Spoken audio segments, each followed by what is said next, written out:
This is IG83 and thank you very much for stopping by today for another episode of Catch Up VR or VR Catch Up, whatever you prefer. And I hope you're kicking off to your 2015 with a bang.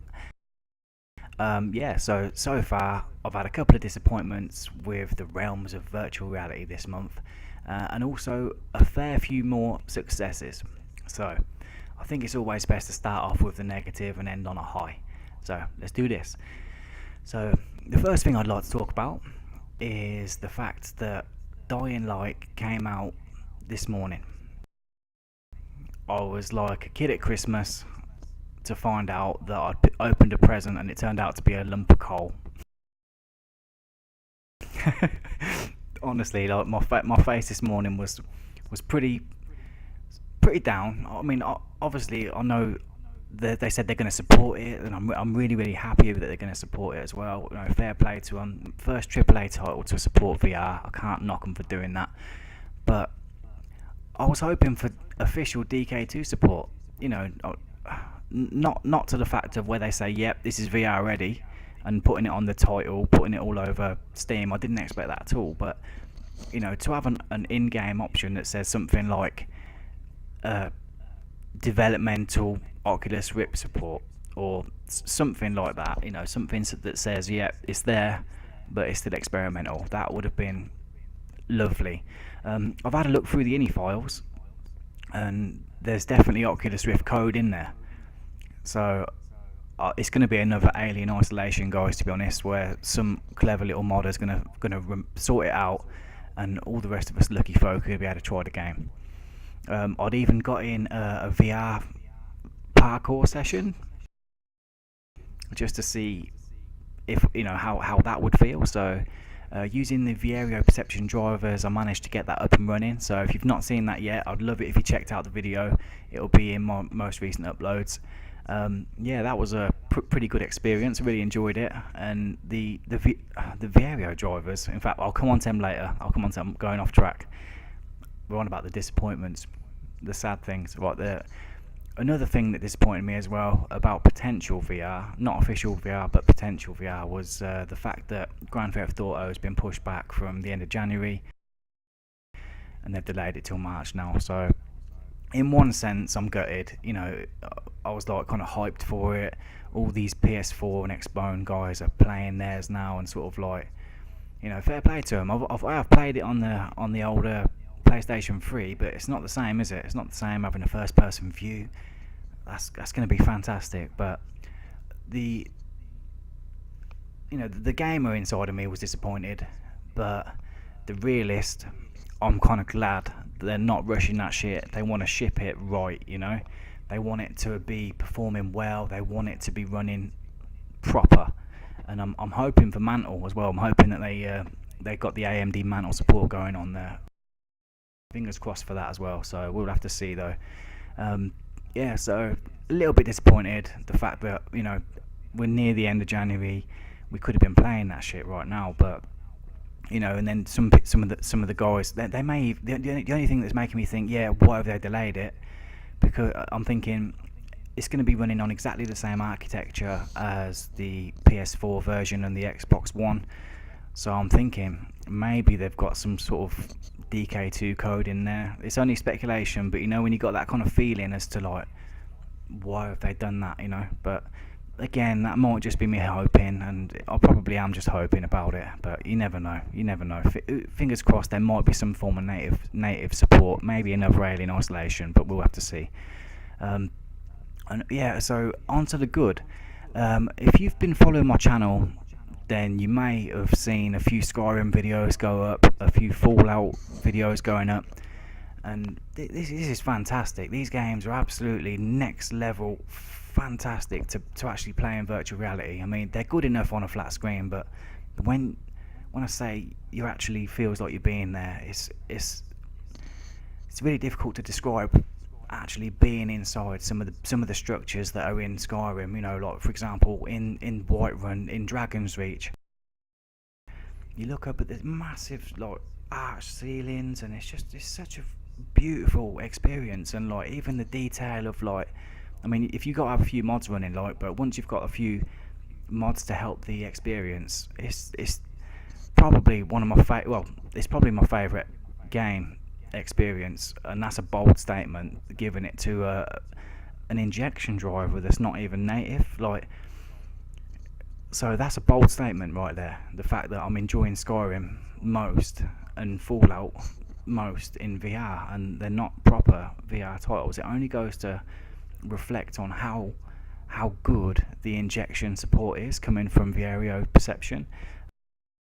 I'm using the 2.1.2 drivers currently, but they've announced a load of good games coming out as well. So they've got quite a big catalogue, not excessive, not massive. A lot of it's still work in progress, and it's got like a chart of how well they work, like good, great, excellent. But yeah, they're pretty much like added another quarter on top of my library. So like there's games like Dishonored. I've got Dishonored up and running. I'm going to be putting a video of that out soon. I've already put the Mirror's Edge one up. That's using the 2.1.2 drivers, and that's really enjoyable. It's really good, and it's when you've got it running and it's got the VR boost running, it's got all your IPD settings running. The head tracking feels one-to-one, and that's a massive bold statement. It's the menus and the UI that's part of the problem, and even then, they've tried their best to work around it. You can change the 3D depth, you can change the scale. So if everything seems a little bit small, you can scale the whole world smaller and bigger.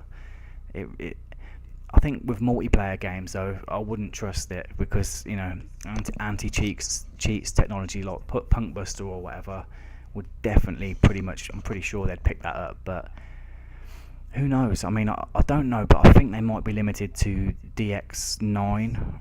I don't know though. That might just be, I don't know. That might just be me thinking that. So don't quote me on that. Yeah. So there's loads of good games. I suggest that you check out their site. If you've got a DK2, you're gonna have Skyrim in your catalogue. You're gonna have Fallout in there probably. If you're into your PC games, and that, there's no reason not to get them. They are fantastic. So yeah, if you guys want to see some of the playthrough, I've got a few episodes up of that. So if you've already watched it, thank you for that. And if you haven't, check it out. Also, I have been putting quite a fair bit of Fallout up recently. Are you guys happy about that? Do you want me to carry on with the Let's Play? Did you enjoying it as much as I am?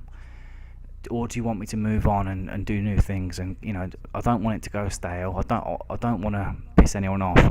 I want to sort of keep you guys happy and give you the content you deserve.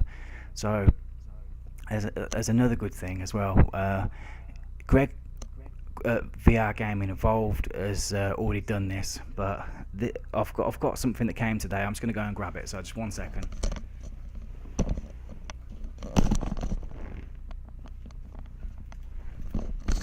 Okay, sorry about that. Alright, so I've ordered these. These were a couple of quid off of eBay, and they're finally here. I've got 5 screen protectors, but you've got to make sure that they're anti-glare and the matte edition. Basically, they're Samsung Galaxy Note 3 screen protectors, and apparently they help get rid of the screen door effect.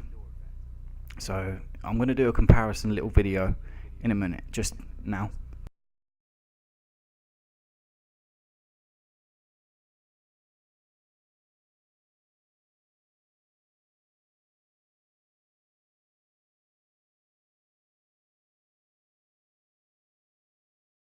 And yeah, so it does involve actually having to undo some screws and take out some components, which does make me a little bit concerned, to be honest, because it's not the sort of thing you want to be breaking, is it?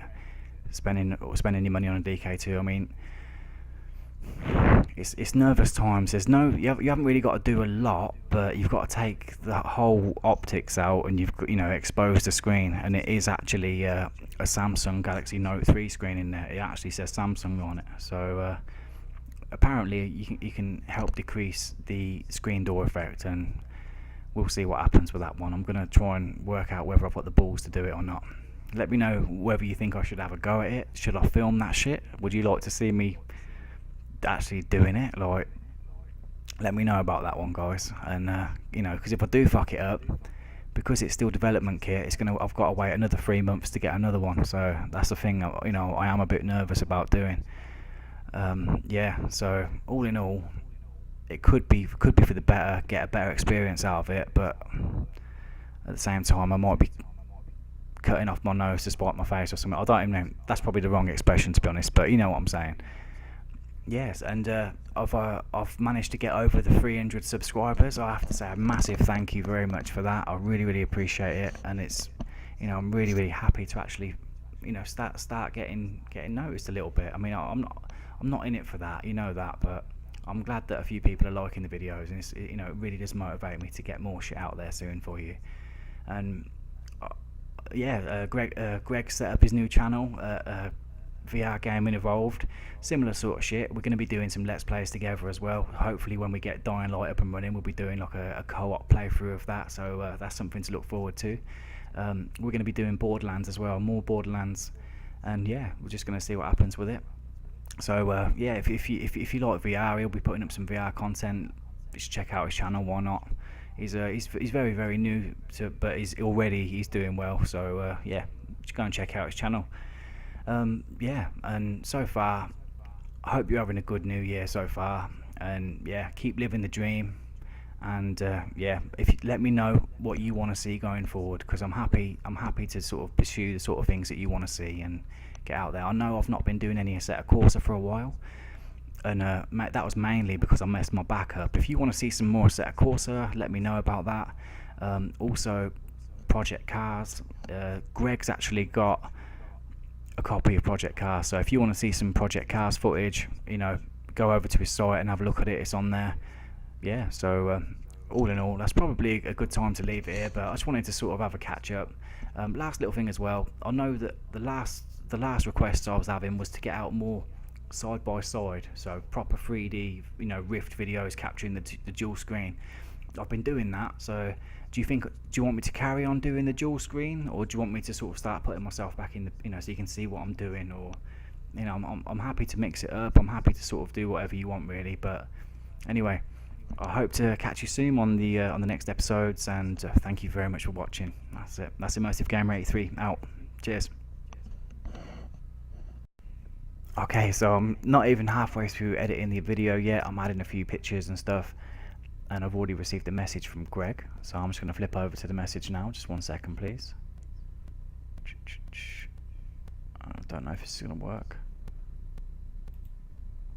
Okay, right, so on here, I'm going to expand this now to full screen, and you can see it says Dying Light has now been hacked for VR, mate.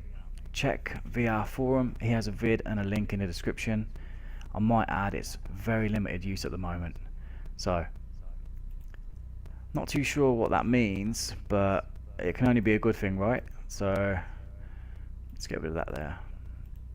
Right, okay, so might have just made my day, so I'll have a look now and I'll see what goes on, but who knows, you might be getting some Dying Light footage sooner than we thought.